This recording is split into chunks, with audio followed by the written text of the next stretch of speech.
You people disgust me, always late, always whining, always making excuses. The slap cracks across Shanice's face. The diner goes silent. A white manager just struck a black server in front of 20 customers. Patricia grabs Shanice's wrist, twisting hard.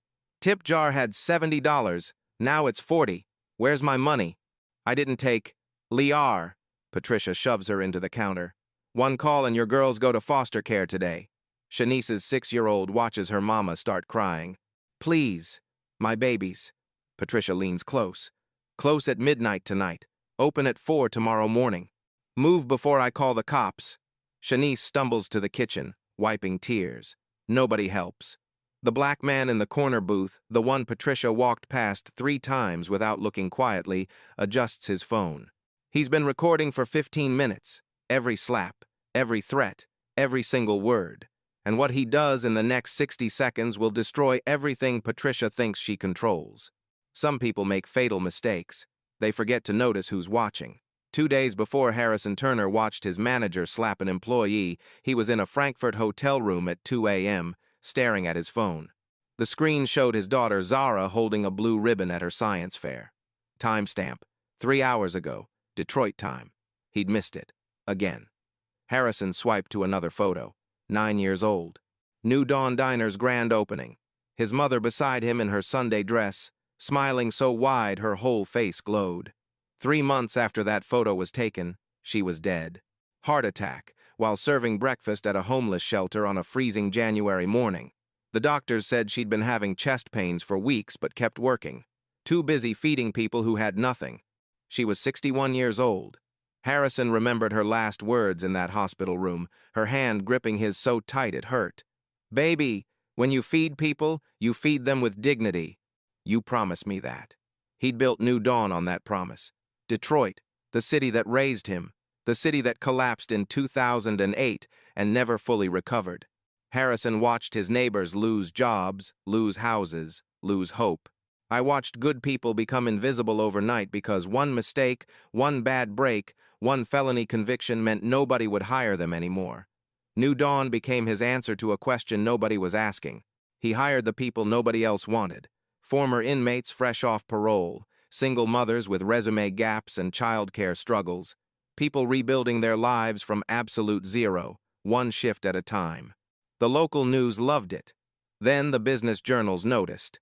Then the speaking invitations started flooding in conferences, workshops, keynotes from Boston to Berlin about conscious capitalism and doing well by doing good. Harrison became the face of second chance hiring.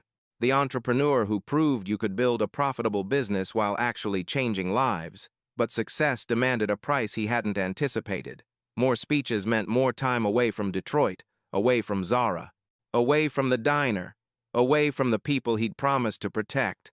But he told himself it was fine because he had Patricia running things. Patricia Vance walked into New Dawn 9 years ago carrying everything she owned in 2 garbage bags.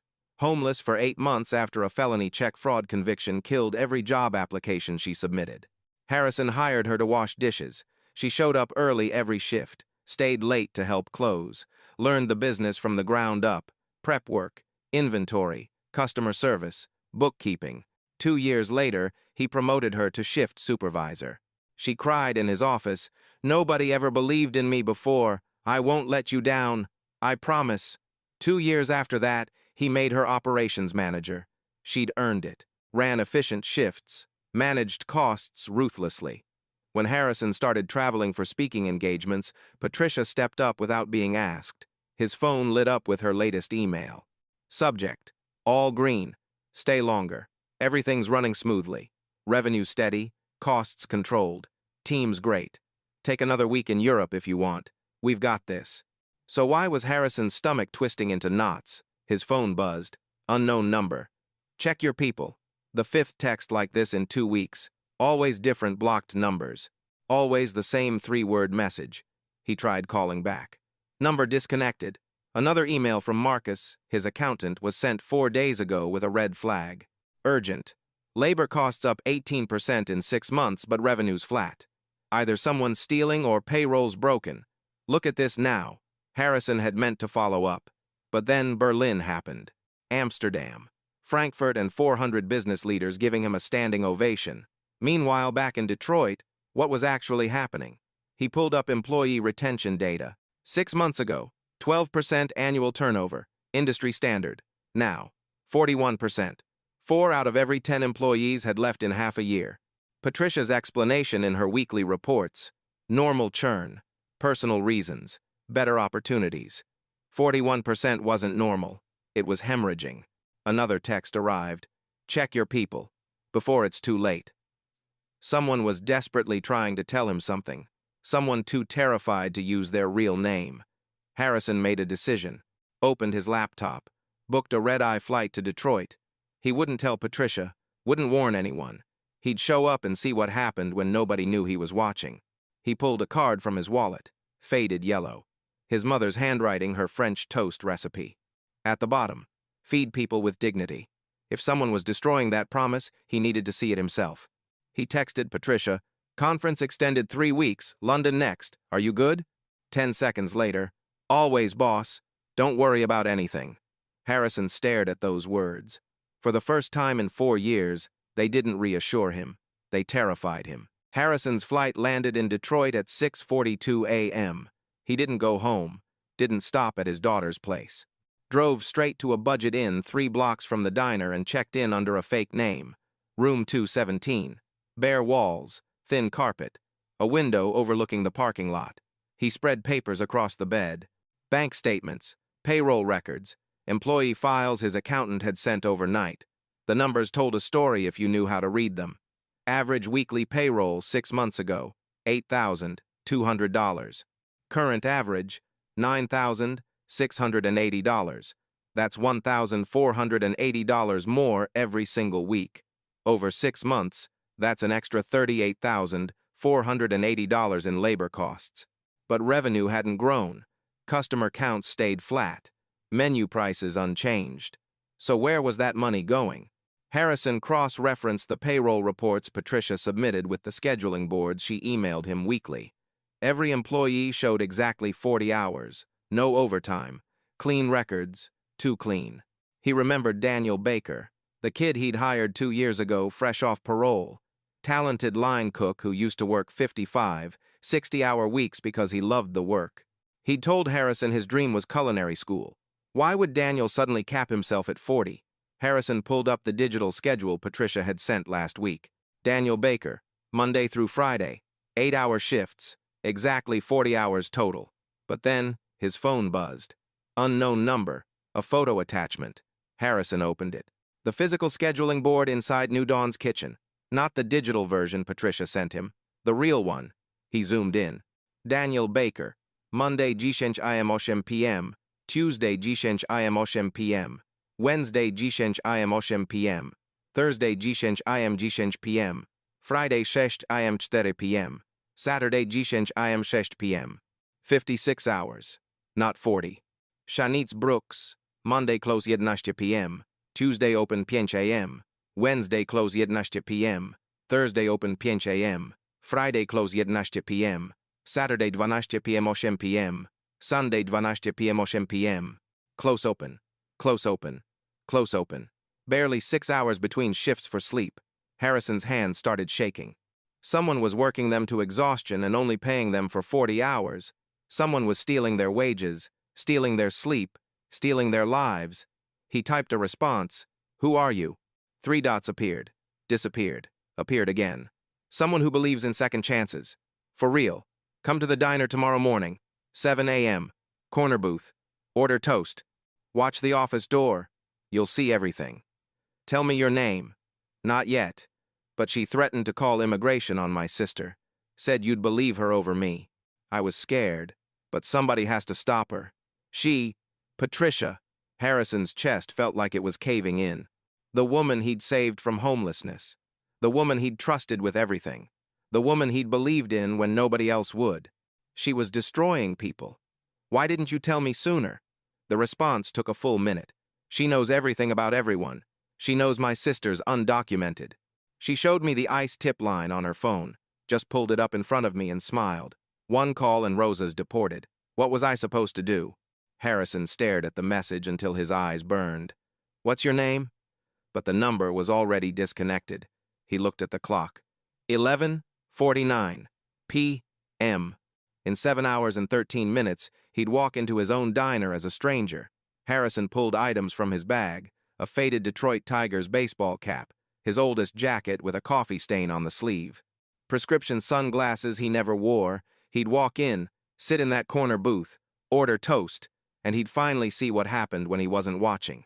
His phone buzzed one more time. Different number. "Thank you for coming home, Mr. Turner. They needed you here."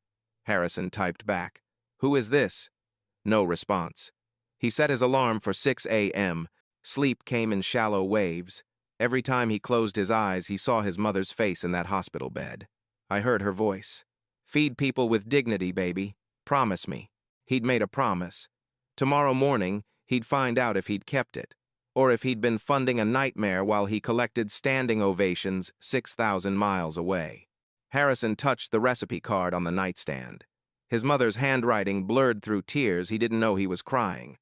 Feed people with dignity. Tomorrow, he'd see what dignity looked like in the diner that bore her name, and God help whoever had turned it into something else. Harrison Turner walked into New Dawn Diner at 6:58 a.m. wearing a disguise that made him invisible.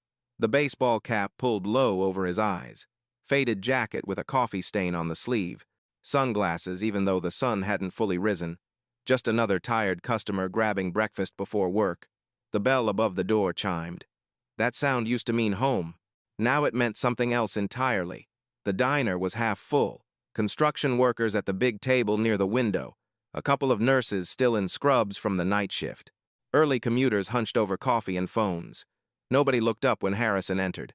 The smell hit him immediately. Coffee, bacon grease, toast. But something was missing. The cinnamon. Where was the smell of cinnamon from his mother's famous French toast?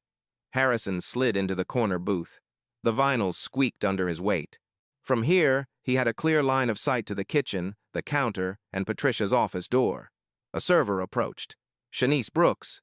Her employee file said she was 29, but she looked 40. Dark circles carved shadows under her eyes like bruises that wouldn't heal.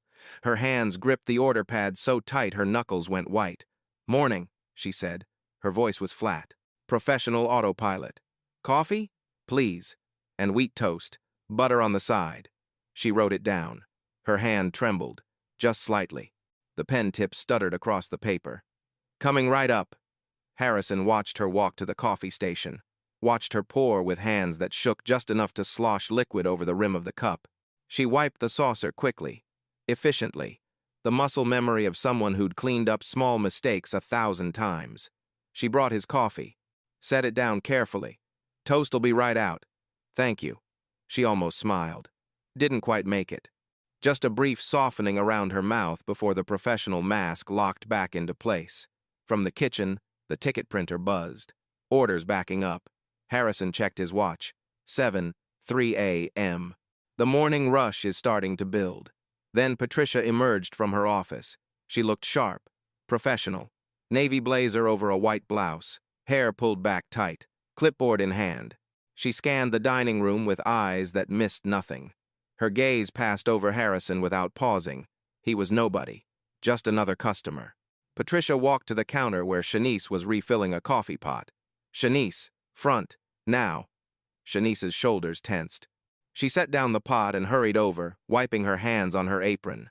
"Yes, ma'am?" Patricia's voice was low, but the booth's acoustics carried it perfectly. Harrison had built this place. He knew every sound pocket, every echo. "We need to talk. Office." "Yes, ma'am. Let me just—" "Now, Shanice." They disappeared into the office. The door swung half shut but didn't latch. Harrison shifted in his seat. Through the gap, he could see Shanice standing, Patricia sitting behind the desk.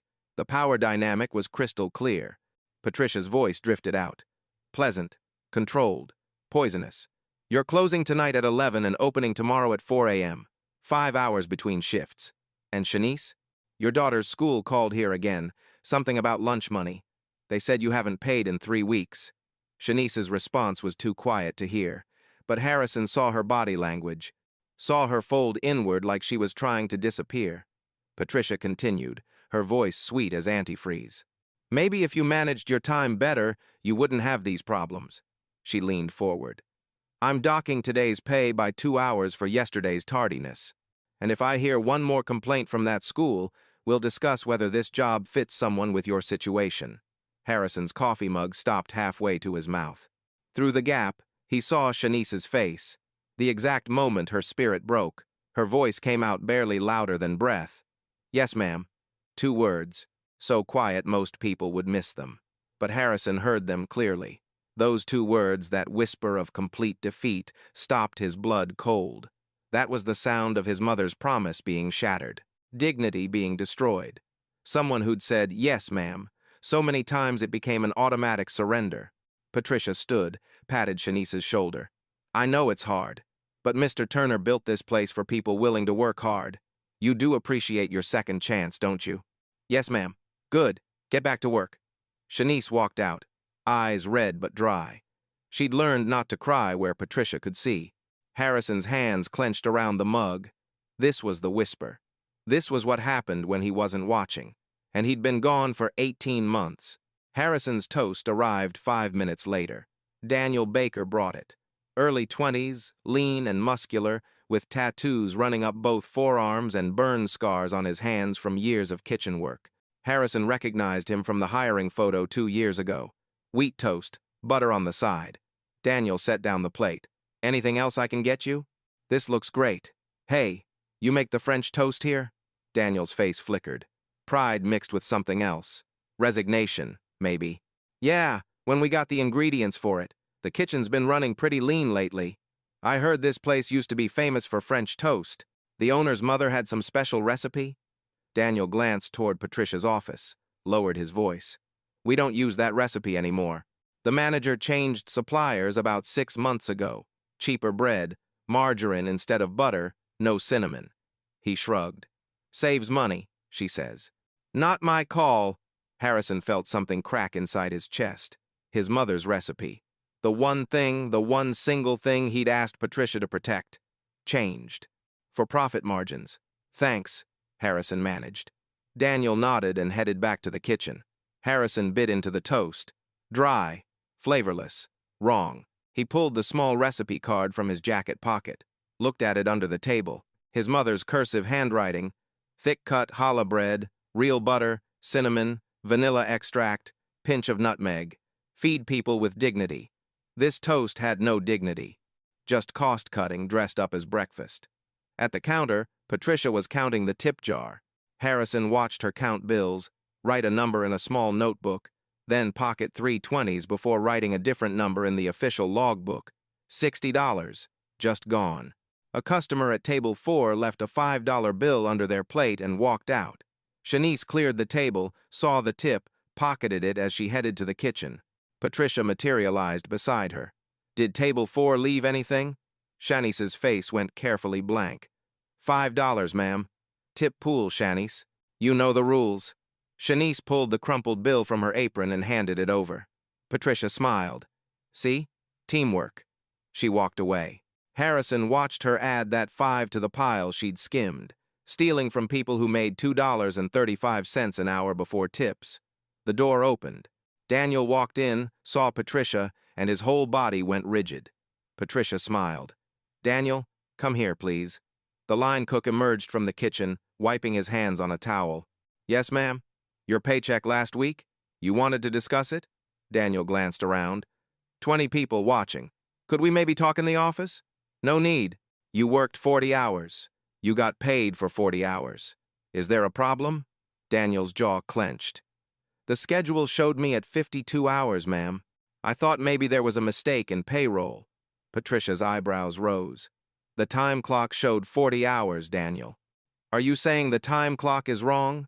No, ma'am, I just thought. Because if you're saying the time clock is wrong, we'll need to investigate. Pull all your hours for the past 6 months, including that week you called in sick but I saw you posted photos from Cedar Point. Her smile was nice. Do you want me to review everything, Daniel? Or do you trust that the time clock is accurate?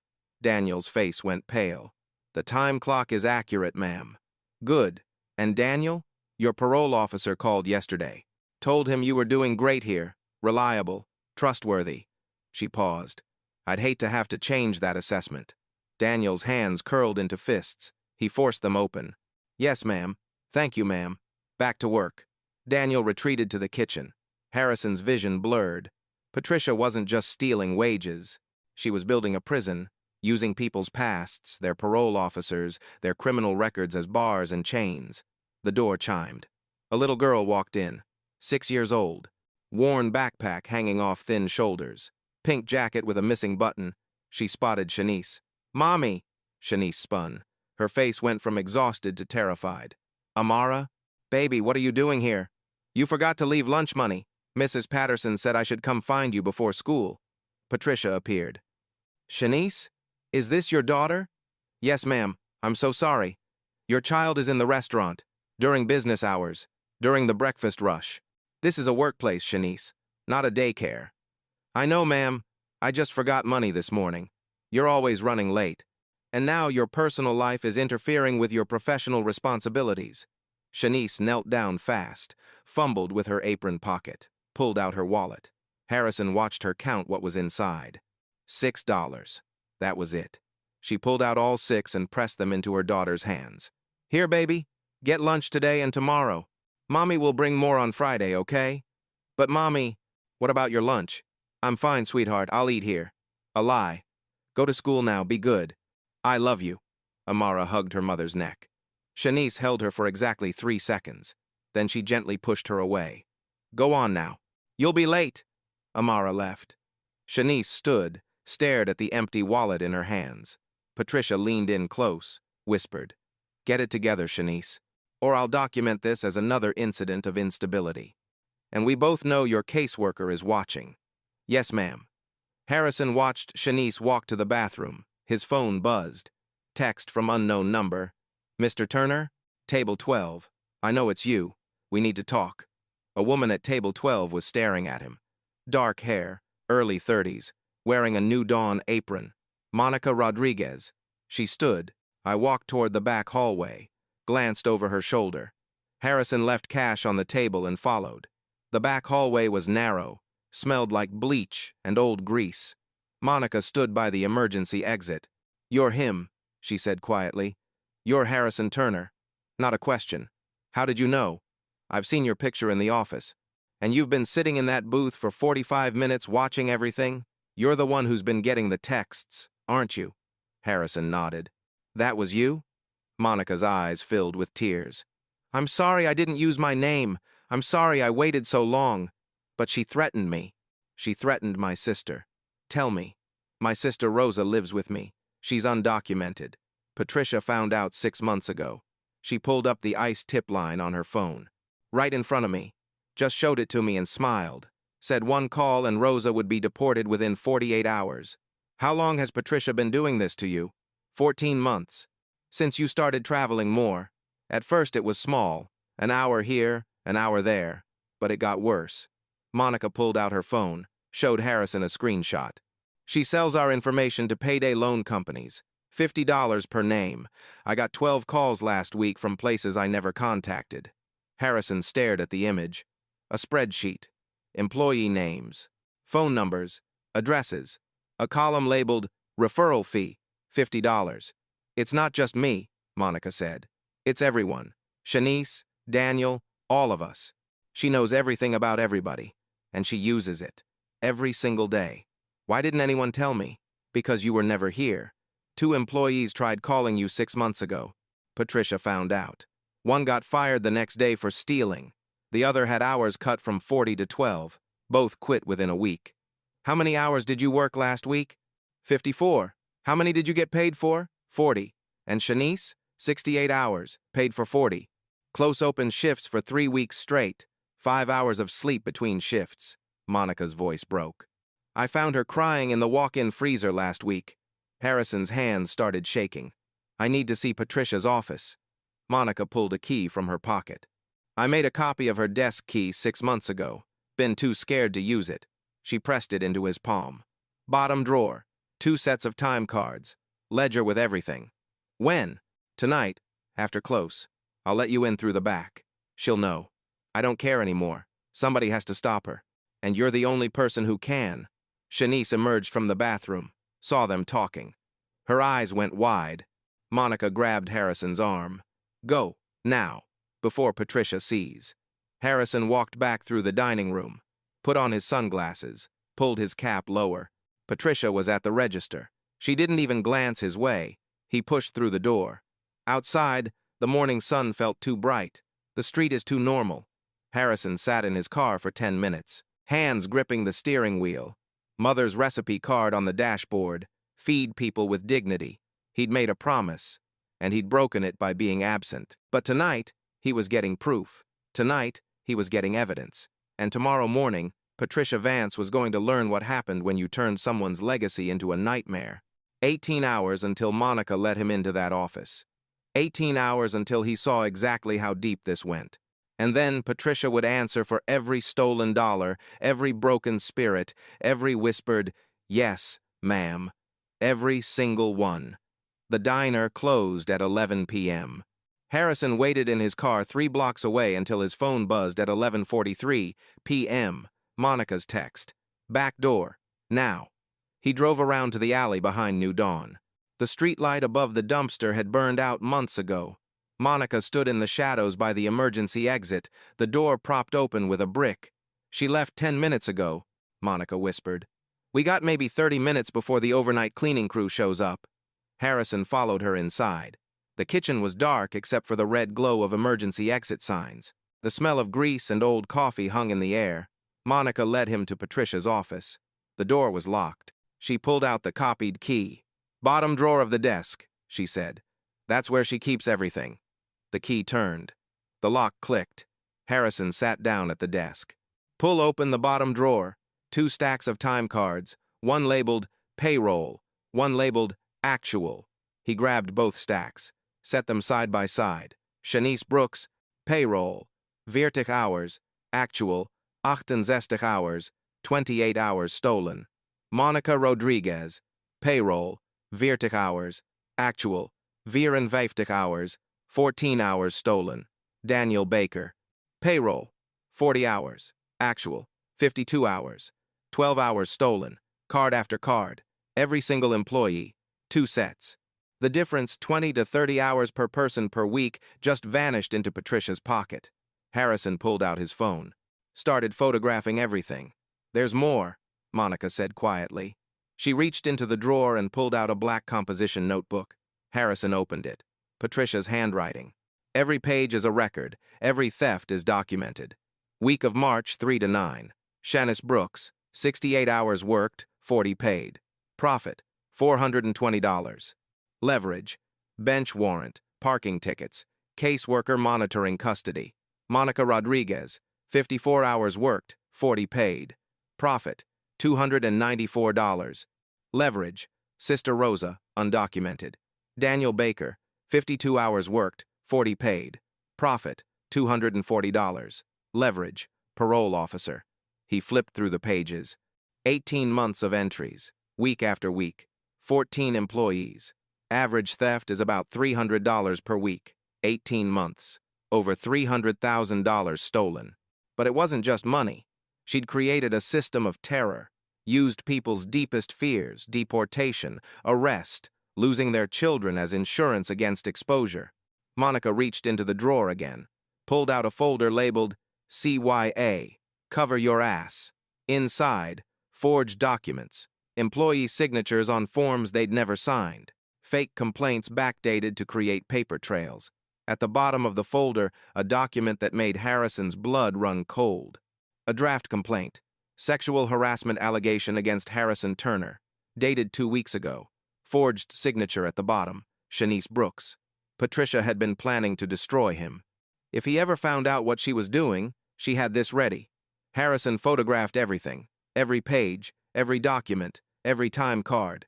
There's something else, Monica said. She turned to Patricia's computer, typed in a password. How do you know her password? I watched her type it once. The screen lit up. Monica opened the email folder. Vendor contracts. Patricia had switched to cheaper suppliers for everything. She'd kept charging Harrison for premium ingredients. Pocketed the difference, the French toast recipe. Changed from challah and real butter to white bread and margarine. Difference, $340 per month into Patricia's pocket. Monica clicked another folder. A spreadsheet appeared. Employee names, phone numbers, home addresses, social security numbers, column header, referral fee. Patricia had been selling employee information to predatory payday loan companies. $50 per referral. Harrison's phone alarm buzzed. 12:14 "We need to go," Monica said. Harrison took one last photo. Then everything was closed, everything. Put the time cards back exactly as he'd found them. Shut down the computer. Locked the drawer. They walked back through the dark kitchen, out the emergency exit. Monica pulled the brick, let the door close. "What are you going to do?" she asked. Harrison looked at his phone. "In the photos. On the evidence of 18 months of systematic theft and terror. Tomorrow morning," he said quietly. 7 a.m., I'm walking in that front door. No disguise, no hiding. And I'm calling a staff meeting." Monica's eyes went wide. "You're going to confront her? In front of everyone?" She humiliated them in public. She threatened them in public. Harrison's voice was steel. "So yeah, in front of everyone. She's going to answer for every single thing she's done. She'll deny it." Harrison held up his phone. "I have proof. Every time card, every ledger entry, every forged document, her own handwriting." Monica smiled for the first time in months. "I'll be there." "Good, because after tomorrow, things are going to change." Harrison got in his car. In 7 hours, Patricia Vance was going to learn what happened when you betrayed the person who saved you. And this time, there would be witnesses. Harrison Turner walked into New Dawn Diner at 7:15 a.m. the next morning. No baseball cap, no sunglasses, no disguise. Just a suit, a tie, and a phone full of evidence. The morning rush was in full swing. The bell chimed. Conversations died. Forks froze. Shanice was refilling coffee at table 3. She looked up. Saw him. The pot slipped from her hands and shattered on the floor. "I'm sorry," she whispered. "I'll clean it up." "Leave it, Shanice," Harrison said gently. "It's okay." From the kitchen, Daniel's face appeared in the window. His eyes went wide. Monica stood at the dish station. She met Harrison's gaze and nodded. Patricia emerged from her office, holding her clipboard. Navy blazer, hair pulled back tight. Her smile was bright. Practiced. "Mr. Turner, what a wonderful surprise. I didn't know you were back." "Patricia," Harrison's voice cut through the room. "I need you to gather everyone. All staff. Right now. We're having a meeting." Patricia's smile faltered. "Of course. Is everything okay?" "Everyone. Now." Something in his tone made her stop talking. She turned to the kitchen. "Daniel, Monica, front of house. Everyone out here." The staff emerged slowly. Daniel wiping his hands, Monica drying hers. 2 other servers, a prep cook, the dishwasher. They lined up near the counter. Customers watched. Nobody left. Harrison stood in the center of the dining room. "My name is Harrison Turner. I own this diner." He looked at Shanice. 2 days ago, I sat in that corner booth, ordered toast, watched, listened, and what I saw broke my heart." He pulled out his phone. "Shanice Brooks. Come here, please." Shanice approached, hands shaking. "I'm going to ask you a question in front of everyone. You're not in trouble. You're safe. Do you understand?" She nodded, tears forming. "How many hours did you work last week?" Her voice barely a whisper. 68, sir. How many did you get paid for?" 40. Harrison turned to the room. "Let that sink in." "Daniel, same question. How many hours did you work?" Daniel's jaw clenched. 52, sir. Paid for? 40. "Monica." Monica stepped forward. 54 hours worked. 40 paid. Harrison looked at Patricia. She was still holding her clipboard, knuckles white. "According to the official payroll records you submit to me, everyone works exactly 40 hours. No overtime." He held up his phone. "But last night I found something in your office. 2 sets of time cards. One labeled payroll, one labeled actual. Want to explain why there are 2 different records?"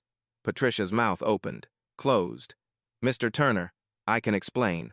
There's been a misunderstanding. A misunderstanding." Harrison's voice was ice. "Is that what we're calling theft?" He swiped to another photo. "Hold it up. This is your handwriting, your ledger. Let me read an entry." He looked at Shanice. "Shanice Brooks, 68 hours worked, 40 paid. Profit, $420. Leverage, bench warrant, caseworker monitoring custody. The room went dead silent. Shanice made a small sound, like something breaking. Harrison continued. You documented everything, every stolen dollar, every threat. Monica's undocumented sister, Daniel's parole officer. You wrote it all down. Patricia's face lost all color. You went through my desk. You had no right. I own the building. I own the desk. Harrison's voice was steel. $300,000. That's how much you stole from 14 people over 18 months. People who came here because they needed a second chance. His voice cracked. He looked at Shanice, at Monica, at Daniel. I'm sorry. I should have been here. I failed you. Then he turned back to Patricia. You're fired. Effective immediately. I want you out in 5 minutes. Patricia's mask shattered. You can't do this. I have rights. I'll sue for wrongful termination. Harrison held up his phone. I have 18 months of documented theft. Forged records. Proof you sold employee information to payday loan companies. He paused. And a draft sexual harassment complaint, dated 2 weeks ago. Forged Shanice's signature, planning to frame me if I found out. Patricia's face went gray. Walk out now, or I call the police and you walk out in handcuffs. Your decision. Patricia didn't move. Then she set down her clipboard, took off her blazer, laid it on the counter. You self-righteous hypocrite, she hissed. You abandoned this place. I kept it running while you played hero across the world. You kept it running by enslaving people I hired to protect. Get out. Patricia looked around the room. At the employees she'd terrorized, at the customers watching. Nobody met her eyes. She walked toward the door. At the threshold, she turned back. You gave me a second chance and look what happened. Your program is a joke. People like us, we don't change. Harrison's voice was steel. You're wrong. People can change. You just chose not to. Patricia left. The bell chimed as the door closed. Nobody moved. Then Shanice started crying. Deep, shaking sobs. Monica wrapped her arms around her. Daniel stood there, hands in fists, breathing hard. Harrison looked at all of them. I'm sorry, but starting right now, things change. All of it. A customer at table 6 stood up. She pulled out a business card. Walked over to Shanice. I'm a labor attorney. I heard everything. If you want to file charges, I'll represent you. Pro bono. Shanice took the card with shaking hands. Harrison looked at his employees. We're going to make this right.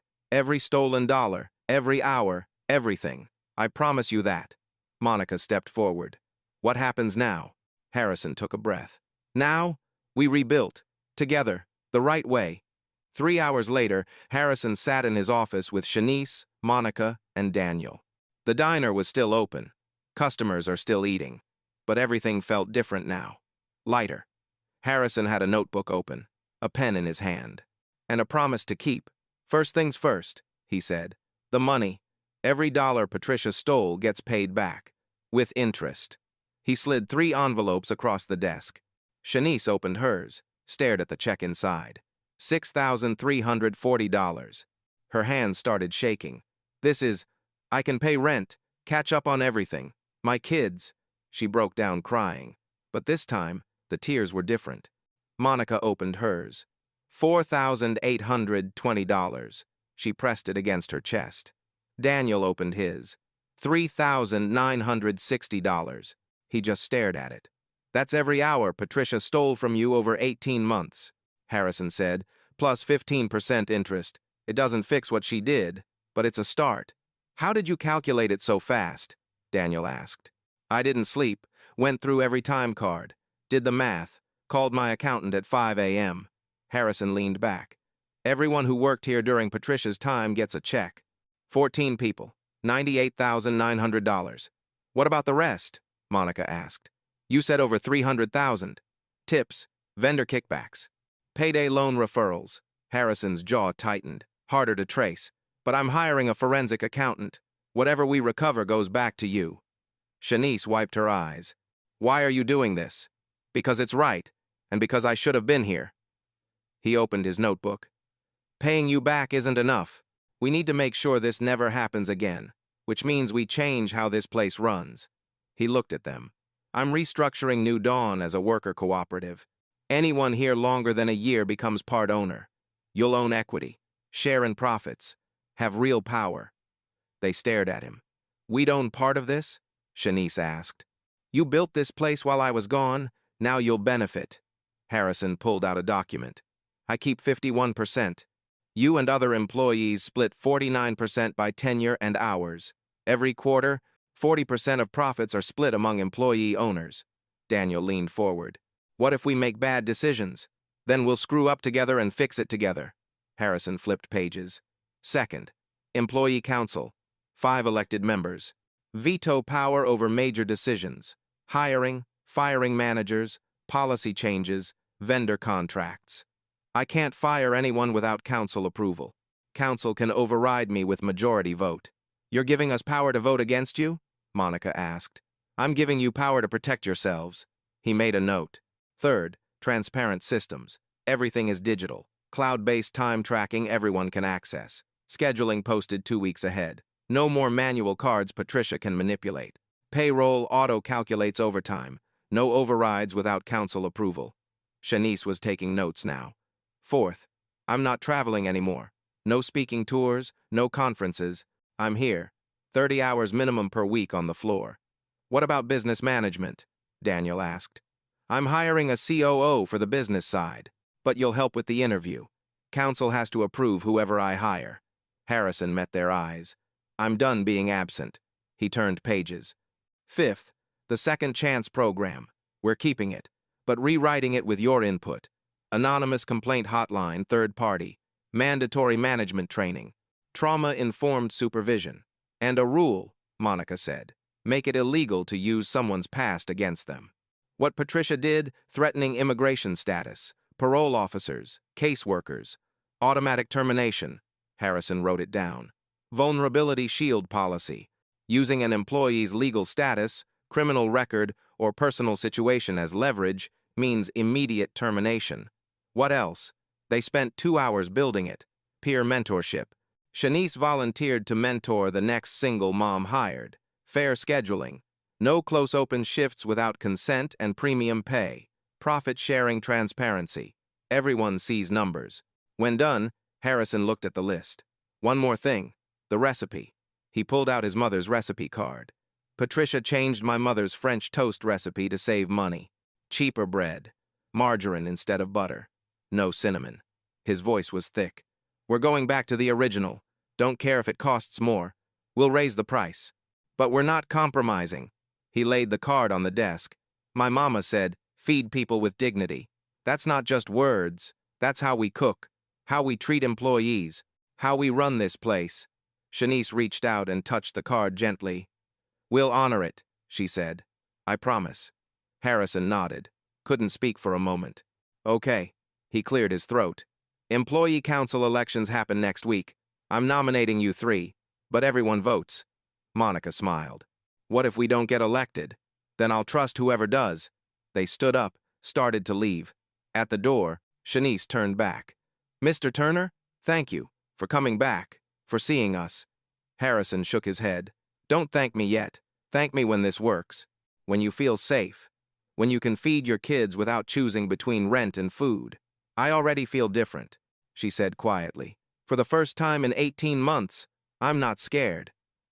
After they left, Harrison sat alone. His phone buzzed. Text from Zara. Dad, someone posted a video of this morning. You're trending. People are calling you a hero. Harrison looked at his mother's recipe card on the desk. He wasn't a hero. He was just a man who'd failed people, learned from it, and was trying to do better. That would have to be enough. Let me count more carefully and create a tighter version. 6 weeks later, Shanice Brooks walked into New Dawn Diner at 8 a.m. on a Saturday. Not for work. She was bringing her daughters for breakfast. Amara and Destiny bounced through the door ahead of her. Mommy, can we sit in a booth? Amara asked. Any booth you want, baby. They chose the corner booth, the one where Harrison had sat 6 weeks ago. Monica saw them, smiled, walked over with coloring pages and crayons. Good morning, ladies. What can I get you? French toast, Destiny shouted. Please, Shanice corrected. French toast, please, Destiny amended. Monica wrote it down. The real recipe. Coming right up. She headed to the kitchen, called the order to Daniel. Harrison was already there, working the grill alongside Daniel. 32 hours this week. Shanice's girls? Daniel asked. Yeah, first time since everything. Harrison cracked eggs, started whisking. Then we make it perfect. Daniel prepped the challah bread thick cut. Harrison mixed eggs, vanilla, cinnamon, nutmeg, real butter melted in the pan. The smell filled the kitchen. That smell was missing for 18 months. You know what's different now? Daniel said. What? I don't dread coming here anymore. Used to wake up with my stomach in knots. Now I look forward to it. Harrison nodded, couldn't speak. The French toast came out golden brown. Harrison plated it. Powdered sugar, fresh strawberries, real maple syrup. Can I take it out? He asked. Daniel smiled. It's your diner. No, it's ours. Harrison carried the plates to the corner booth. French toast for two beautiful young ladies. Amara looked up. You're Mr. Turner. Mommy talks about you. Does she? She says you're the reason she smiles now. Harrison cleared his throat. Your mom's the reason this place is still standing. He looked at Shanice. She had tears in her eyes. Thank you, she mouthed. At the counter, Monica was counting tips from yesterday. The new system, transparent, digital, fair, no skimming. Her sister Rosa sat there, eating breakfast before her shift. She worked here now, 3 days a week, documented, safe. The council had voted to create a legal fund, pooled resources for Rosa and 2 other employees. Hired a lawyer, did it right. Monica caught Harrison's eye, smiled. At table 6, a new hire took her first solo order. Kiya, 26, single mom. Shanice had mentored her. You're safe here, I promise. Now Keisha's hands weren't shaking. Progress. The morning rush built. Orders flew. The kitchen hummed. At 10 a.m., Harrison's phone buzzed. Reminder, employee council meeting at 11 a.m. Elections happened 3 weeks ago. Shanice, Monica, Daniel won seats. 2 other longtime employees rounded out the council. Today's agenda, COO applications. Council would interview the final 3 candidates next week. Harrison got 1 vote, same as everyone else. Democracy. At 10:30, Harrison untied his apron. I'm out. Council meeting at 30. We got this, Daniel said. Harrison stopped at the corner booth. Amara and Destiny had demolished their French toast. Powdered sugar covered their faces. How was it? Best ever, Destiny said. Amara nodded. It tastes like Grandma's pancakes, before she went to heaven. Shanice's eyes filled with tears. My mom used to make French toast every Saturday. I haven't been able to afford to take them out in. What a long time. Well, Harrison said, you've got an ownership stake in this place now. You can bring them as often as you want. Shanice laughed through tears. Family discount for the owners? Exactly. At 11 a.m., the council gathered in the office that used to be Patricia's. They'd repainted it. Put up a new sign. Employee council room. 5 people sat around the table.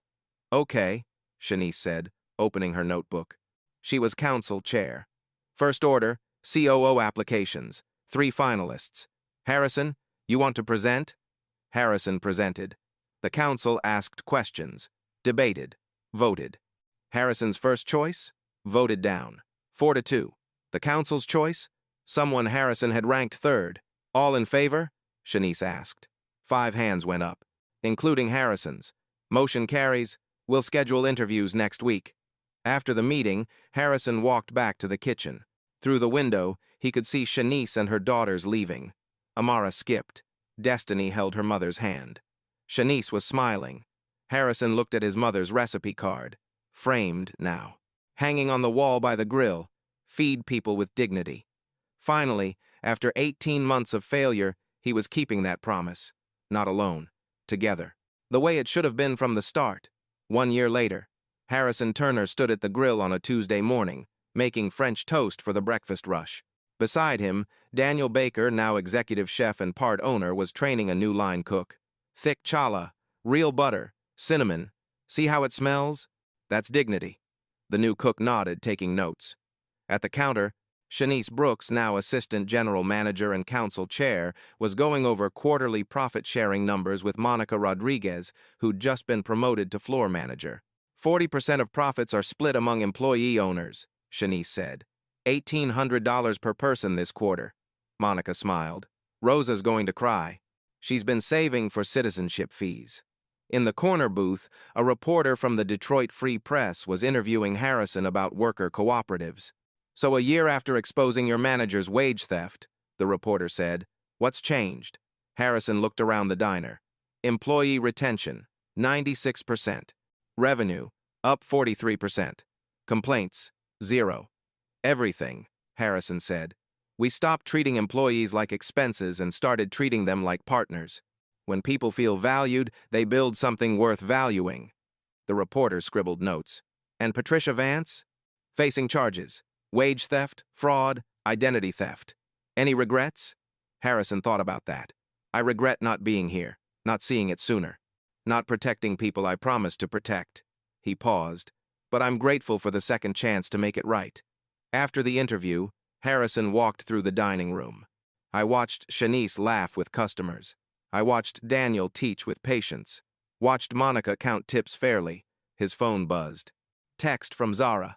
Proud of you, Dad. See you for dinner tonight? Wouldn't miss it.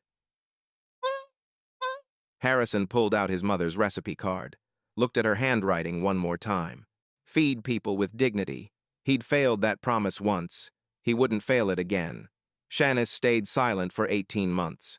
Monica was terrified for 14. Daniel swallowed his questions for 2 years. They all thought no one would believe them, that speaking up would cost them everything. But someone was finally paying attention. If you've ever felt invisible at work, if you've ever been told to stay quiet when everything inside you wanted to scream, leave a comment below. Because thousands of people watching this have been exactly where you are. And if this story moved you, share it with someone who needs to hear it today. Because stories like Shanice's only change things when people like you refuse to let them stay hidden. Change doesn't happen when we stay silent. It happens when we find the courage to speak.